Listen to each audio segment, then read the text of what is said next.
চাওঁতে নতুন বছৰৰ প্ৰথমটো মাহ শেষ হ'বৰ হৈছেহি। আশা কৰোঁ আপোনালোকৰ এইটো মাহত আপোনালোকৰ সুখ সমৃদ্ধি টকা পইচা আৰু সুস্বাস্থ্যৰে আপুনি আৰু আপোনাৰ পৰিয়াল নদন বদন হৈ পৰিছে। এতিয়া আগন্তুক ফেব্ৰুৱাৰী মাহৰ বাবে আপোনালোকে কি এক্সপেক্ট কৰিব পাৰে, কি আশা কৰিব পাৰে, আজি আমি সেই ভিডিঅ'ত আলোচনা কৰিম। আমাৰ যি 12টা জোডিয়েক ৰাশি আছে আৰু সেই 12টা জোডিয়েক ৰাশিয়ে আগন্তুক ফেব্ৰুৱাৰী মাহত কি আশা কৰিব, তাৰ ওপৰত আমি পাৰ্ট বাই পাৰ্ট আমি একোটা ছেপাৰেট ভিডিঅ'কৈ আমি ডিটেইলছত জনাবলৈ আমি যত্ন কৰিম। তো নমস্কাৰ সকলোকে পৰাচৰা বৈদিক এষ্ট্ৰলজি চেনেললৈ মই অংকুৰেশ কাশ্যপে আপোনালোকক স্বাগতম জনাইছোঁ। আমাৰ এই চেনেলত সাপ্তাহিক, মাহেকীয়া আৰু বছৰেকীয়া ভিত্তিত আপোনালোকৰ প্ৰতিটো ৰাশিৰ ৰাশিফল আৰু ভৱিষ্যত ফল, তাৰ উপৰিও গ্ৰহ গোচৰ আৰু বিভিন্ন ধৰণৰ এষ্ট্ৰ টিপছ আপোনালোকে পাই থাকিব।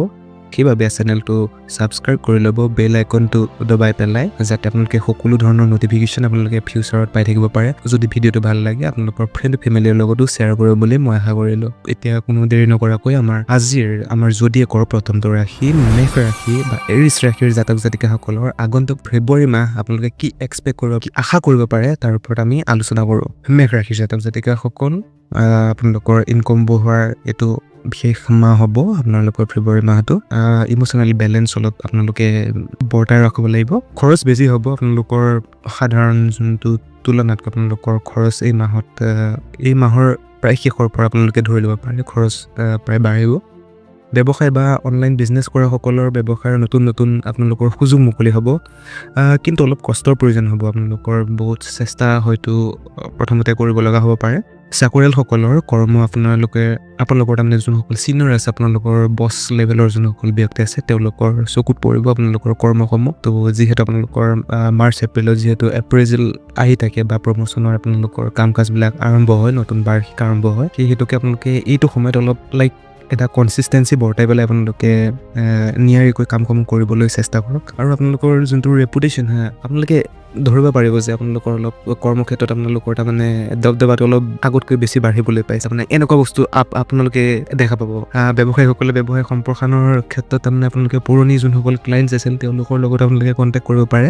যোগাযোগৰ ফালৰ পৰা অতি ভাল আপোনালোকৰ সংযোগ দেখা পোৱা গৈছে। আৰু যোনসকলে বিশেষকৈ আপোনালোকে ফৰেন তাৰমানে যোনসকলৰ ব্যৱসায় তাৰমানে ফৰেন কানেকশ্যনৰ লগত জড়িত বা ফৰেনৰ লগত লিংক, বা ধৰি লওক আপুনি অসমত থাকে, অসমৰ পৰা ধৰি লওক ইম্পৰ্ট এক্সপৰ্ট কৰে আপোনালোকে বস্তুবিলাক বাহিৰৰ কাণ্ট্ৰিলৈ বা বাহিৰৰ ৰাজ্যসমূহলৈ আপোনালোকে ইম্পৰ্ট এক্সপৰ্ট কৰে, তেওঁলোকৰ বাবেও বহুত উন্নত আপোনালোকৰ ফেব্ৰুৱাৰী মাহটো হ'ব। টকা পইচাৰ ক্ষেত্ৰত পইচা আহিব যদিও ব্যৱসায়ত ব্যয়ৰ পৰিমাণটো বৃদ্ধি হ'বই, কিন্তু আপোনালোকে নৰ্মেলিও যোনটো আপোনালোকৰ ব্যয় হয় তাৰ আপোনালোকৰ মাত্ৰাও বৃদ্ধি পাব। অবাবত পইচা খৰচ কৰাৰ পৰা বাচিব। ইয়াৰ বাবে এটা সাধাৰণ কাম কৰিব পাৰে, যিহেতু টকা পইচা আপোনালোকৰ খৰচ হ'বই, সেই আপোনালোকে কিয়নো এক ভাল ঠাইত আপোনালোকে জমা নকৰে কিয়, তাৰমানে পইচাটো যিহেতু আপোনালোকৰ পকেটৰ পৰা যাবই, তো সেই যোৱা পইচাটো আপোনালোকে এটা ঠাইত জমা কৰক। মই আগতেও কোৱাৰ দৰে আপোনালোকৰ যিহেতু সোণৰূপৰ দাম যোৱা বছৰটো বাঢ়িছে আৰু এতিয়াও বাঢ়ি আছে। আপোনালোকে যদি মন কৰে যোৱা নেক্সট 2 সপ্তাহত আপোনালোকৰ গোল্ডৰ ভেলিউ আপোনালোকৰ 24 কেৰেট যোনটো গোল্ড আছিলে তাৰ ভেলিউ আপোনালোকৰ প্ৰায় 1200 ৰুপি ইনক্ৰিজ হোৱা দেখিবলৈ পাইছে। তো চিন্তা কৰক এই বছৰটো শেষ হোৱালে আৰু বাঢ়িব মই কৈ আছোঁ।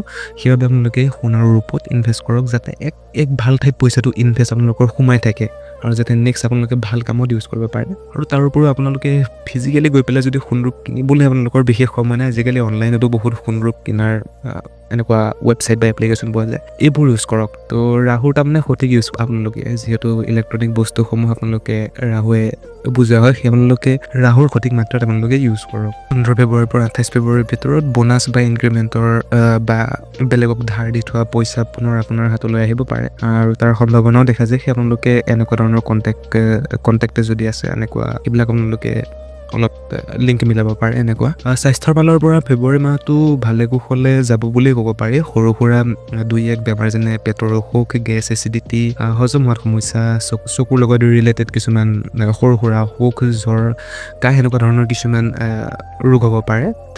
বেছি কোনো গম্ভীৰ সমস্যা ইয়াত দেখা পোৱা নাযায়। যদি কোনো আপোনাৰ পুৰণি ৰোগ আছিল, যেনে কঁকালৰ বিষ, ভৰিৰ বিষ, গাঁঠিৰ বিষ, এনেকুৱা ধৰণৰ যদি কিবা পুৰণি ৰোগ আছিল তেন্তে আকৌ পুনৰ হ'ব পাৰে, কিন্তু সেইটো ইয়াতে এটা কানেকশ্যন বা এটা লিংক দেখিব পোৱা যায়। আৰু বেছি ফাষ্ট ফুড খোৱাৰ পৰা আপোনালোকে দূৰত থাকিব।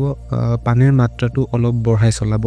ৰিলেশ্যনশ্বিপ বা সম্বন্ধৰ ক্ষেত্ৰত যদি আমি চাব যাওঁ, তেন্তে আপোনালোকৰ অলপ এটেচমেণ্ট আপোনালোকে দেখা পাব। এই দেখিব সম্পৰ্কটো এটা তাৰমানে এক জুচ টাইপৰ আহিছে, আকৌ তাৰমানে এনেকুৱা আকৌ লাইক জুচটো কমি গৈছে, এনেকুৱা টাইপৰ দেখাব। আৰু আপোনালোকৰ এনেকুৱা নহ'ব যাতে কি হৈছে, তাৰমানে ধৰি লওক এইটো এটা সাধাৰণ বস্তু, কিন্তু বুজাবুজিৰে অলপ কথা বতৰাৰে আপোনালোকে বস্তুটো চলাই যাব পাৰে। আৰু ফেব্ৰুৱাৰী মাহত অলপ ইগ' ক্লেছৰ আপোনালোকৰ সমস্যা থাকিব পাৰে। তো ইগ'টো অলপমান ছাইডত ৰাখি পেলাই আপোনালোকে সমস্যাসমূহ সমাধান কৰিবৰ কাৰণে চেষ্টা কৰিব। আৰু বিশেষকৈ নক'বলগীয়া কথা যাতে ইমান এটা আপোনালোকে নকয়, মানে যোনবিলাক শব্দ মুখৰ পৰা ওলোৱা শব্দবিলাক অলপ ভাবি চিন্তি আপোনালোকে গমি মেলি আপোনালোকে ক'ব। ফেমিলি বিজনেছত থকা সকলৰ অলপ কম্পিটিশ্যন বাঢ়িব পৰা যায়। মাহৰ শেষ ভাগৰ পৰা ফেমিলিৰ পৰা আপোনালোকে ধন লাভৰো এক ভাল যুগ দেখা গৈছে। ষ্টুডেণ্টছ বা আপোনালোকৰ বিদ্যাৰ্থীসকল যোনসকল আছে তেওঁলোকৰ কাৰণে উত্তম মাহ আপোনালোকে চিন্তা কৰিব নালাগে, যিহেতু আপোনালোকৰ এক্সামো ওচৰ পাইছেহি। তো বেছি চিন্তা কৰিব নালাগে। অলপমান এক্সামৰ কাৰণে হয়তো আপোনালোকৰ এক প্ৰেছাৰ থাকিব, কিন্তু সেই প্ৰেছাৰৰ কোনো প্ৰয়োজন নাই। আপোনালোকে জানে অলৰেডি আপোনালোকৰ এক্সাম ভালে যাব। তো তাৰ কাৰণে আপোনালোকৰ শুভেচ্ছা থাকিলে। ৰেমেডি হিচাপে যদি মই ক'ব যাওঁ, আপোনালোকে মংগলবাৰে দেৱী মাতা, মা কালী হওক, মা দুৰ্গা হওক, দেৱী মাতাৰ মন্দিৰত গৈ পেলাই আপোনালোকে ৰঙা ফুলেৰে আপোনালোকে পূজা কৰিব পাৰে। আৰু ফলৰ ভিতৰত আপোনালোকে ডালিম যদি পায়, ডালিম আপোনালোকে অৰ্পণ কৰিব পাৰে। সূৰ্যক আপোনালোকে দেওবাৰে জল দিয়াটো আপোনালোকে অভ্যাস কৰক। পাৰিলে আপোনালোকে প্ৰতিদিনে আপোনালোকে কৰিব কাৰণে চেষ্টা কৰক। আপোনালোকৰ মেষ ৰাশিৰ জাতকসকলৰ কাৰণে বাছ ইমানে আছিলে ফেব্ৰুৱাৰী মাহ। আৰু যদি কিবা বিশেষ মই যুগ দেখা পাওঁ, তেন্তে আপোনালোকৰ কাৰণে আকৌ পুনৰ ভিডিঅ' মই আনিবলৈ চেষ্টা কৰিম। ফেব্ৰুৱাৰী মাহটো যাতে ভালে কুশলে যাওক, তাৰ কাৰণে বহুত শুভেচ্ছা থাকিল। তো আজিলৈ ইমানে আছিলে। ভিডিঅ'টো যদি ভাল লাগিলে চেনেলটো ছাবস্ক্ৰাইব কৰিব, আৰু ভিডিঅ'টো আপোনাৰ লগৰ যেনিবা ফেমিলি মেম্বাৰলৈ শ্বেয়াৰ কৰিব বুলি আশা ৰাখিলোঁ। ধন্যবাদ।